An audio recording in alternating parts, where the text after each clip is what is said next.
আগামী 16ই মার্চ দিনাজপুরের কাহারোল উপজেলায় মাননীয় প্রধানমন্ত্রী আনুষ্ঠানিকভাবে এই জাতীয় কর্মসূচি খাল খনন কর্মসূচি উদ্বোধন করবেন এবং একই দিনে আরও 54টি জেলায় সংশ্লিষ্ট জেলার মাননীয় মন্ত্রী এবং সংসদ সদস্যরা স্থানীয় প্রশাসনকে সাথে নিয়ে এই 54 জেলাতেও একই দিনে উদ্বোধন হবে এবং এই কর্মসূচি আগামী 4 বছর মেয়াদি চলবে এবং মাননীয় প্রধানমন্ত্রী নির্বাচনী অঙ্গীকার ঘোষণা অনুযায়ী 20,000 কিলোমিটার খাল আমরা খনন করবো ইনশাআল্লাহ। অর্থ তো আমাদের সমস্ত মন্ত্রণালয় কর্মসূচি আছেই। কৃষি মন্ত্রণালয়ে এটার বাজেট রয়েছে, দুর্যোগ ব্যবস্থাপনা ত্রাণ মন্ত্রণালয়ে বাজেট রয়েছে, পানি সম্পদ মন্ত্রণালয়ে বাজেট রয়েছে, আমাদের স্থানীয় সরকার পরিবহন সমবায় মন্ত্রণালয়ে বাজেট রয়েছে।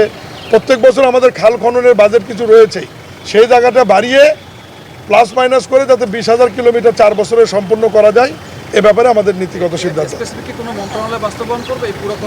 4টি মন্ত্রণালয়ের কথা তো বললাম, পানি সম্পদ মন্ত্রণালয়, কৃষি মন্ত্রণালয়, স্থানীয় সরকার মন্ত্রণালয় এবং দুর্যোগ ও ত্রাণ মন্ত্রণালয়।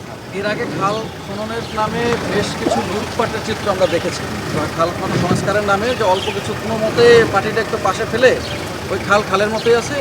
এই জন্যই তো আমরা জনসম্পৃক্ততা বাড়াচ্ছি, লেবার দিয়ে কাজ করানোর কথা বলছি, জনসম্পৃক্ততা বাড়ানোর কথা বলছি এবং মাঠে নিজে স্থানীয় মন্ত্রী এবং এমপিরা থাকবে। এটা তদারকি করে রিপোর্ট দেওয়ার কি কোনো ব্যবস্থা আছে? যদি আমরা সেরকম ব্যবস্থা শুনতে পাবো কিনা?